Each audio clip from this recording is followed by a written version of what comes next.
Okay,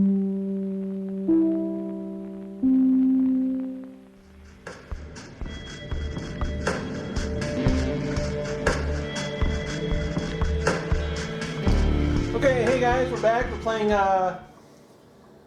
Vampire the Masquerade. I'm done with reading the subtitle. Coteries of New York.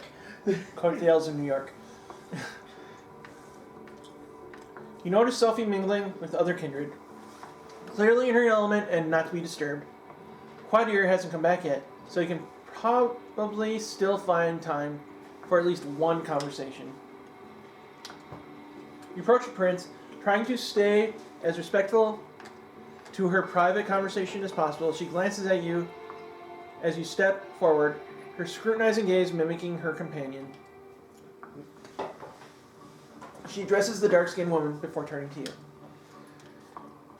Excuse me for a moment, Samira. Yes, Jack Deth, what is it? I wish to thank you for sparing me, Prince. I realize it wasn't an easy decision to make, and I wanted to express my sincere appreciation. How thoughtful of you. She takes a long look at you before she continues. I didn't do it for my kindness of my unbeating heart. You are an asset to Miss Langley, to Carmarilla, and to me. I believe I made the right decision.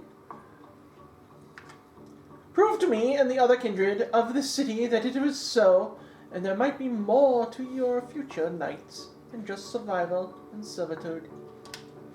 The dark-skinned woman looks impatiently at you and catches the prince's attention. Forgive me, that is all the time I can spare right now. We have some things to discuss with Samira still. Enjoy your night, Jack Deth. You leave the two women to their conversation, which they get back to almost immediately after the prince turns to Samira. A loud exchange near the staircase grabs everybody's attention. Quadir is back, and the hoodlum is with him. The sheriff pulls the other vampire inside the room.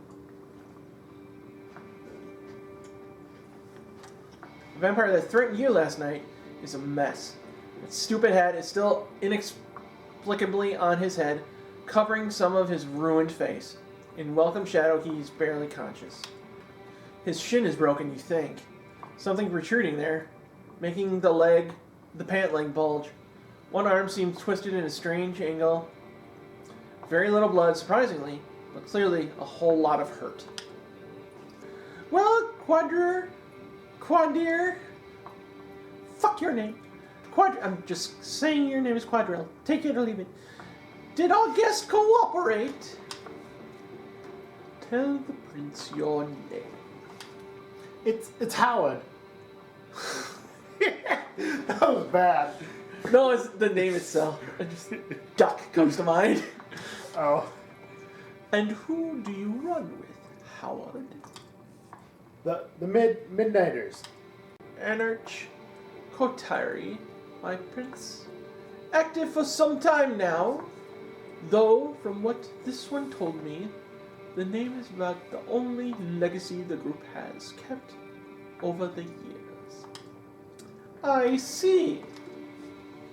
Hey, Prince, I didn't mean it. I didn't know. A loud crack makes some of the guests audibly gasp as Quadrille snap dislocates the man's jaw. Slap. Oh, shit. A spray of blood creates something like an abstract art piece on the floor. This one is guilty of threatening a member of the Camarilla and claiming a domain without the prince's approval. That alone would be enough to pass swift judgment, but he is also an archer scum. My prince. There can only be one verdict. Final death. Do your duty, Sheriff. Unless, of course, somebody would like to play at being a good Samaritan like our dear Miss Langley a few nights ago. The look the prince serves you and Sophie is a cruel jest. Sophie takes it gracefully, smiling and slipping her arm under yours in a strange public show of affection. Nobody says anything. The vampire named Howard jumps to his feet and makes for the window. While you're thinking, hang on a sec. Mm-hmm. Cotier. Cotier? Okay. I'm not doing that for every word we don't get. No, I just want in the future. I know. So what do you think you should do? I mean, obviously, he doesn't need your help. Yeah. A part of me wants to not intervene, but like, what the fuck, right? Oh, it's this. Okay. Stop Howard from scanning. Do not interfere. Grab Howard. What's the difference between these two, other than like using power? You're using a power, which makes you more likely to succeed. So celerity is moving very fast. You do like the quick zoom thing that vampires do. The other one's just getting like. See, I want to stop the guy, but like he's definitely more experienced at being a vampire than I am. And I'm afraid of just making myself look stupid. But I need to show that I'm on their side, right? But if I'm supposed to be in high society, do I need to sully my hands, so to speak? I really don't know how they're going to react to this. This is true. You're looking at your. Yeah, I'm hoping I can cut the episode. No, it's been like 5 minutes. Exactly. Alright, fuck it. In a split second, that took a minute. In a split second, you make your choice. Focusing your blood, you dash forward and grab Howard by the back of his jumpsuit, pulling him away from the window. You expect resistance, but find you don't have to worry about it when a swift cut separates Howard's head from his body. You let go, and the headless corpse slumps to the ground. Quadrille is standing between you and the window, his sword drawn, and an ugly smile on his face. I knew I was going to get laughed at for that. They're not laughing. They're saying it was. Yeah. Yeah. I don't know if you know what that word. I don't.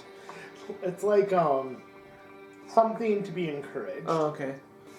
Well, Jack Dack, your eagerness is laudable, if unnecessary. That Howard fellow couldn't have hoped to escape his fate, not facing Quadrille's expertise. However, I have made note of this show of loyalty on both your and your patron's accounts. I would like to thank Miss Langley for bringing this anarch thug to my and Quadrille's attention.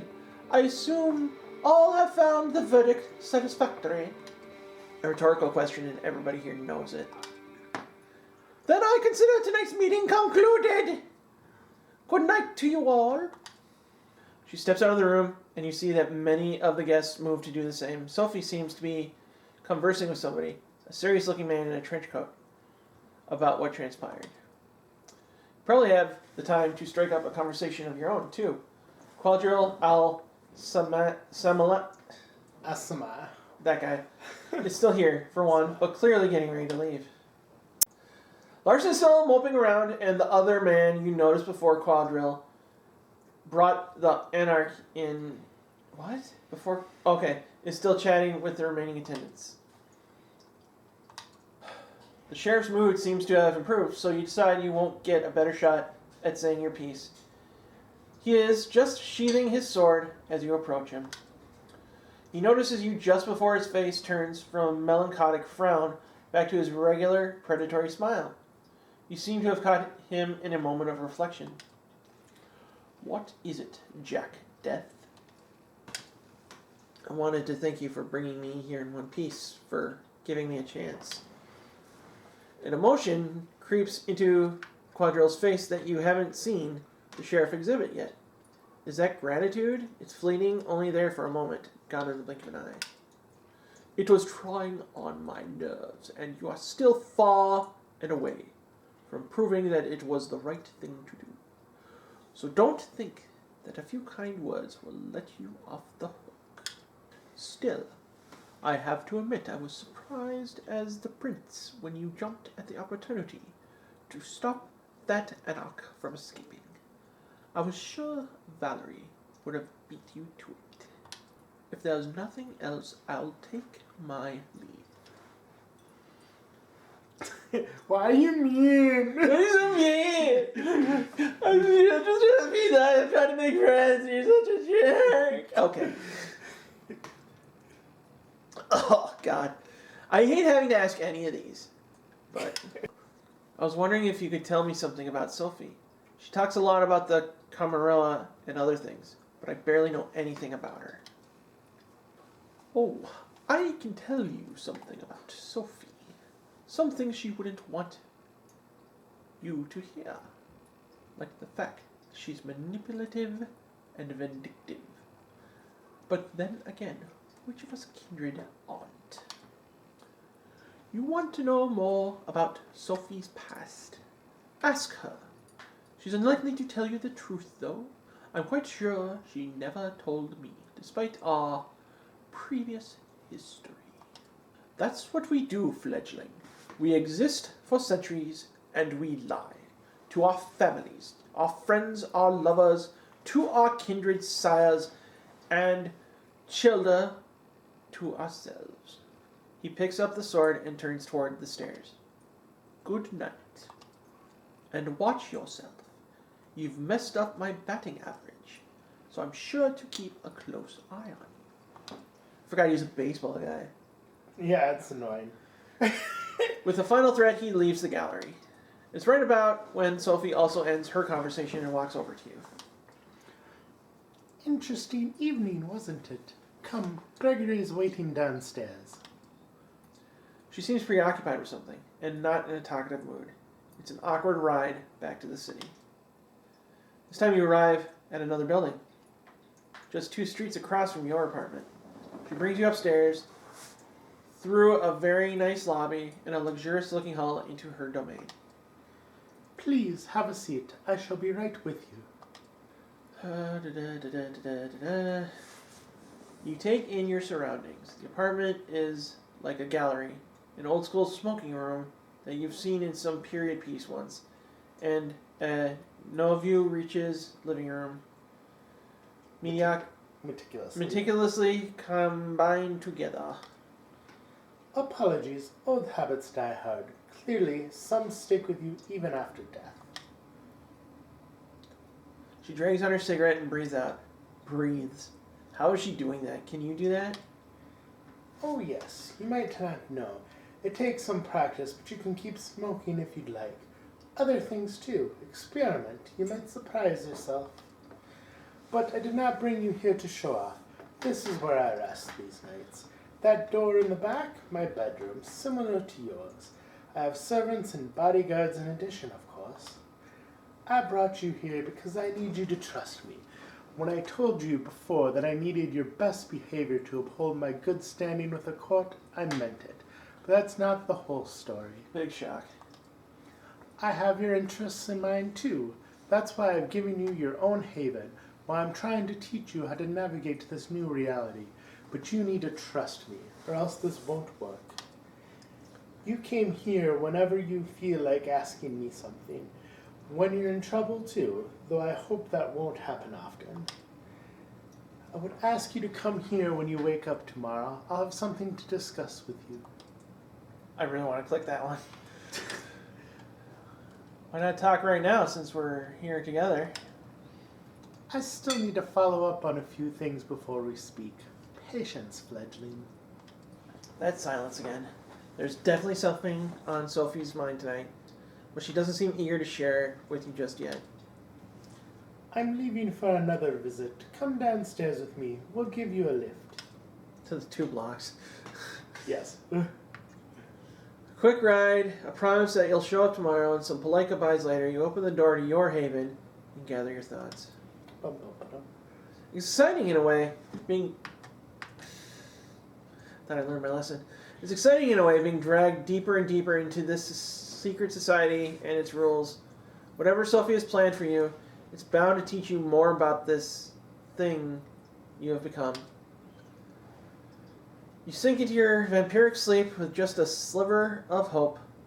It's a welcome change. Eyeball. Once more, darkness falls upon... Fuck! Ugh! You didn't learn! You narrator! Learn! They like words. Once more, darkness falls upon the city. You wake up, same as you have these past few nights, in a windowless room.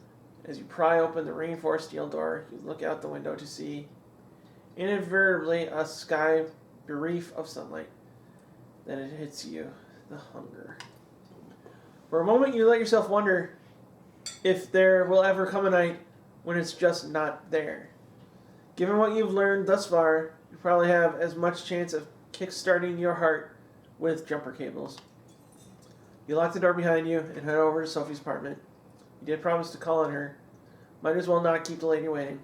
And hey, what else are you going to do? Call Jess? That's your ex. I know. Call Jess? Yeah, right. What would you tell her? If she even picked up at all, she'd probably use the opportunity to stick some more needles in you. Or worse, persuade you to come back. Or go back to work?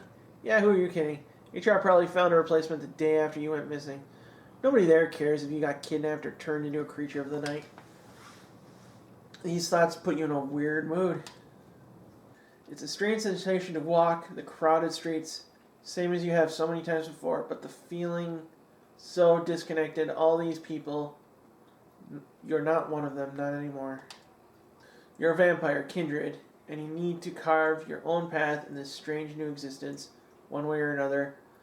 Appropriately enough, you arrive at Sophie's building just as that thought crosses your mind. Quick word with the security guard, and you're led into the elevator. Apparently, Miss Langley is expecting you. Of course she is. You knock and wait patiently as the footsteps on the other side grow closer. Finally, the door opens and Gregory, Sophie's driver, invites you in. You find the lady herself standing by the window, silhouetted against the sky's midnight glow. She stares out, motionless, like a marble statue. Oh, God. Shit, that's movement. What's... Oh, yeah. That's weird. That art style moving is not right.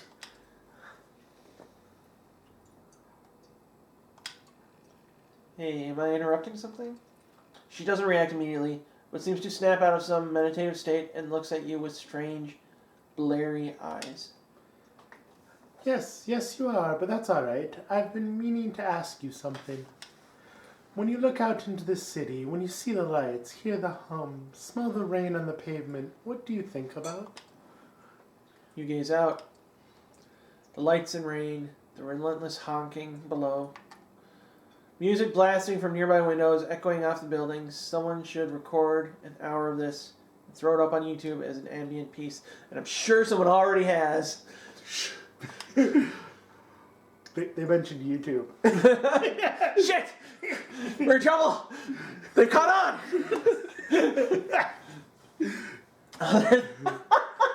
That would be hilarious if your uploads to YouTube got caught for the copyright infringements this game makes. I can see that happening, but I'm not making any money off this. I don't monetize any of my videos. Other than that, though, it's business as usual. The sights, the sounds, the smells, you know them all too well. Sophie watches you. You can tell she's disappointed somehow, but she covers it up with a courteous smile. Well, not everyone can appreciate the intricacies of the world offers. In fact, among the kindred, my clan is somewhat notorious for finding innate meaning even in the mundane. Sorry, that was innate meaning. No one cares! It's a big difference in... God damn it! You see, the blood that flows within me is that of Clan Tidior. There are 13 such bloodlines among us kindred, though that number has been contested in the past, and these nights it seems like nothing is certain anymore. This is more massive exposition. Yeah. The clans have gone by many epithets in the years, but the names used these nights have their roots in medieval times, the original Inquisition, if you can believe it. We're the Inquisition. Nobody suspects the Spanish Inquisition. You knew somebody had to in our... No, yeah, if it wasn't you, it was going to be Corey, let's be honest.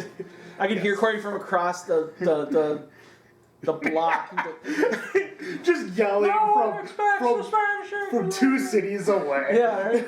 We'll open the door, his head pops out. No one expects this ginger.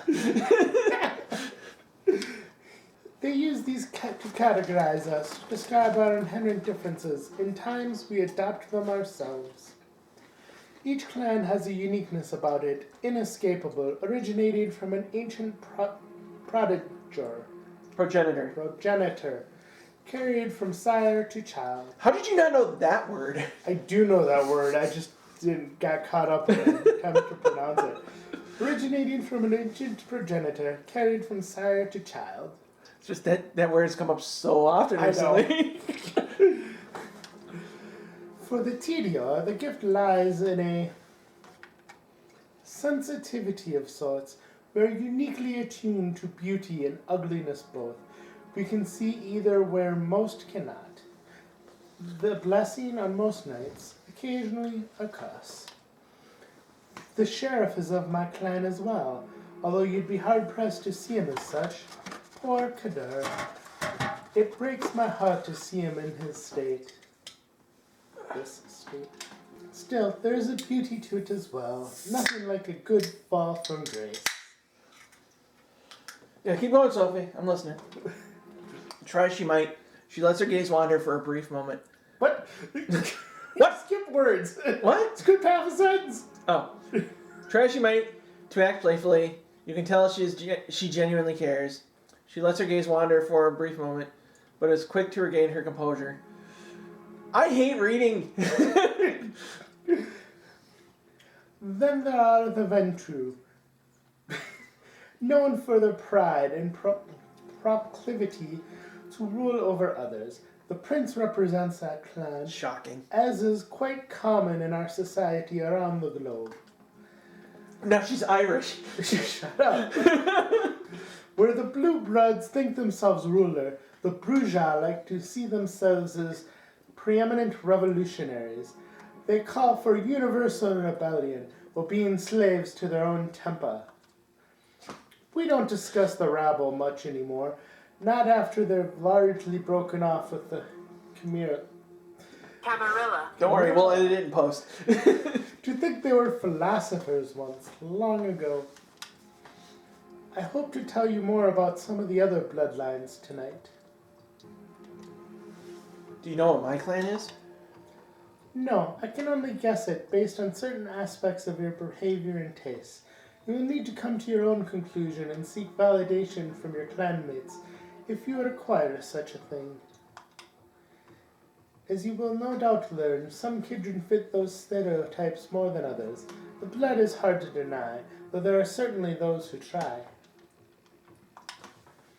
But that is perhaps a subject for another time. I invited you here for a reason. There's something I wanted to speak to you about. It is customary in our society, especially among younger kindred, to organize into coteries. Sometimes these are called by the prince themselves, or mandated by a fledgling sire. In our case, you may treat it as more of a strong recommendation. I want you to seek out companions, not only because you need to learn more about our society, but also because it is useful.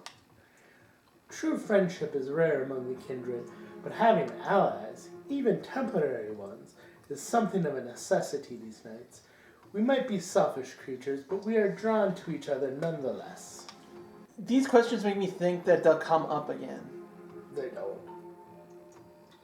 As far as I know. I want to click that one, but I want to know the other answers too, you know? Any suggestions on where I should start looking? I was just about to get to that. If you'd wait! She puts on a mysterious smile. You stupid former human! I spent some of my precious time last night asking around, pondering potential kindred for you to meet. Came up with a short list of contacts. I hope you'll appreciate the gesture. Mommy found me some friends. Yeah, right.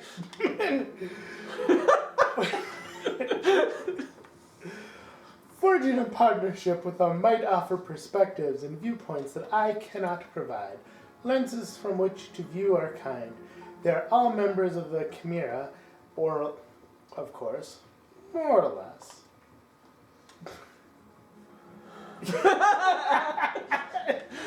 I can do it myself, Mom!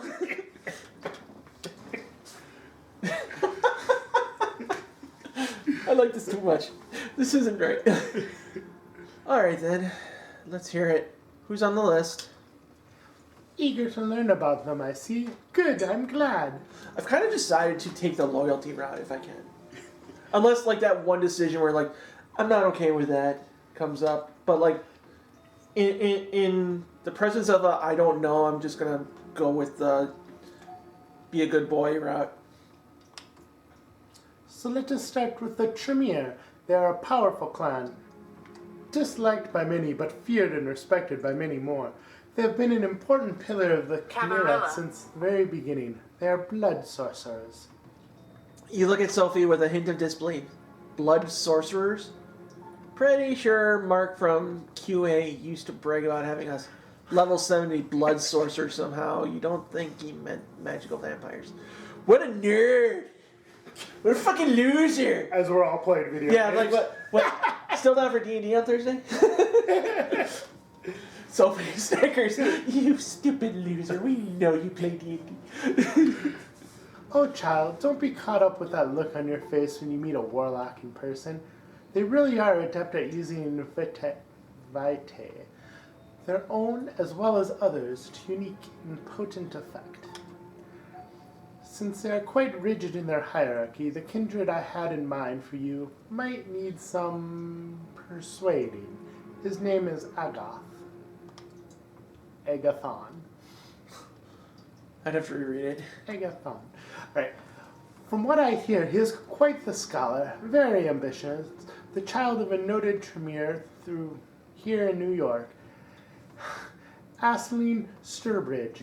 Spend enough time with Agathon, and I'm sure you'll run into her sooner or later. Wait, what? If you spend enough time with her student, you'll run into the professor. A child. So. Aisling Sternberg. Okay.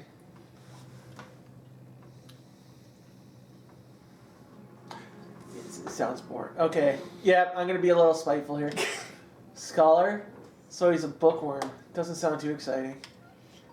Well, to be fair, I do find the Tremere a bit tedious. It's mostly because of how precise and rigorous they tend to be. From what it's worth, Agathon is said to be agreeable for a warlock. So Aghanon is the guy I meet first or second? Agathon's the one she wants you to be your friend. She's setting But up I this- gotta get to him through a student. No. Oh. He is the student. Okay. You might meet an important member of society who is his teacher, Okay. is what she's saying. Anyway, if you wish to contact the young Tremere, I hear you can usually find him in a New Age bookstore out on Broadway. The Tremere have one of their workshops there. Gregory will give you the details. I've never heard the term New Age bookstore. There would be a bookstore that sells New Age stuff, but like herbs and stuff, and then they'll have like books on like New Age, like, you know, things like woo-woo stuff. 15 ways to find your spirit animal. Yeah, sure, something similar. Somebody on the one of the 5 people who watch this video is gonna be pissed off at me for saying that too. Now, this next recommendation comes with a bit of a caveat. As you recall me saying, most bloodlines have unique features that might not be obvious at first glance. Well, there is one clan whose members wear their curse on their sleeve. The Nosferatu. I think I know who I'm picking as a friend. Man, what's with the goofy names? Guess they're really big on the Blue Oyster Cult. What? So the Blue Oyster Cult... Now I know what the Blue Oyster Cult They're is. newer than Journey, so you should know them. Oh no, there goes Tokyo, Godzilla. Actually, I only know one song of theirs. Is that theirs? That's theirs, yeah. Oh, well, Oh yeah, the cowbell, right. Don't fear the Reapers. Yeah. No wonder they make their havens in sewers, abandoned buildings and such. Their appearance is hideous and obviously unnatural. Okay, side question. Do I get to pick more than one of these guys? I think you have to pick all of them. Fuck. I don't want to talk to all these people. Had they walked the streets like other kindred, the kind would be learned of our existence long ago. Did she just shudder? It's hard to tell with her usual complexion, but you could swear her skin suddenly took on an even more sickly color. We're going to find out more next episode. Thank you guys for joining us. We will catch you next time. Bye-bye. Bye.